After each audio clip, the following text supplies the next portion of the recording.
So I want to talk with you about blueprints, and more specifically, Nodes. I'll show you the 6 different groups of nodes which I use in my everyday blueprinting.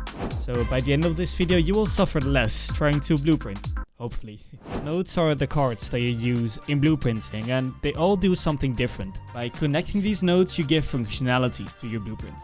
Nodes are connected by the white lines, which is the execution line, and always go from left to right, just like how we read text, unless you're from an Arabic country. Unreal Engine has a library of thousands of nodes, but in reality you only really use 10% of the nodes 90% of the time. These nodes can be sorted into roughly 6 different groups. To start, you have the events, and these are the red nodes. As I briefly mentioned in my last video, this is your trigger. It's always the place where your functionality starts. By default, there's 3 events grayed out in the event graph. Event begin play, which triggers every time your game starts.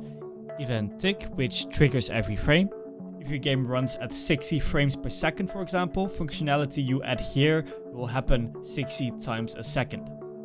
And lastly, event on begin overlap, and as the name suggests, it triggers whenever something collides with the blueprint. There's also events that you can make yourself, and these are called custom events. You can trigger these within the same blueprint or from another blueprint. This requires something called blueprint communication, but I'll make a separate video about that another time. Our second group of nodes are functions. These are the blue nodes. Most of the nodes in Unreal Engine are functions. These are made available by the creators of Unreal Engine, and they're completely free to use. It receives information, does something with it, and puts out some different information, or does something in the game, like making something move, for example. There's a function for almost anything you can imagine, from moving an object to changing the color of your blueprint, and much more. Then you have variables, and variables are a crucial topic to understand in Unreal Engine, as they need to be used in almost every game. But I'll make my next video about variables. So make sure you subscribe. All you need to know for now is that it's basically a container filled with data. This could be a number for a number variable, some text for a text variable, or a spot in the world for a location variable. The next group I like to call flow control nodes. There's probably a better naming for this, but let's just go with flow controllers for now. These are the gray nodes. And normally a blueprint executes from left to right, as I already mentioned. But with flow controllers you can change this.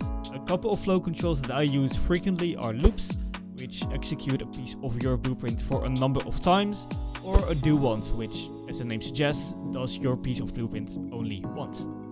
Next up you have getters, and these often have no input and only output information. One I use a lot is getPlayerCharacter, with which I can get variables from the player or fire a custom event in the player blueprint, for example. You basically use these to ask information from Unreal Engine. Okay, we're almost through it. The last group is actually just one single node. I've added it here because I do use this node a lot. I'm talking about the only node in Unreal Engine that's yellow. It's the timeline. And with a timeline you can animate things over time. You can, for example, make a number go up at any speed you imagine. I usually pair this up with a lerp, which is an abbreviation for linear interpolation. I can then set a minimum and maximum value, and the timeline will move from value A to value B with the speed you set in the graph. Easy, right? So those were the 6 groups of nodes that I use all the time when I'm blueprinting. In one of my next videos, I'll show you how to make a game using these nodes, but before that we will be taking a deeper dive into variables in my upcoming video. As a starting YouTuber, any like and subscribe really means a lot to me, and I'll see you in my next video.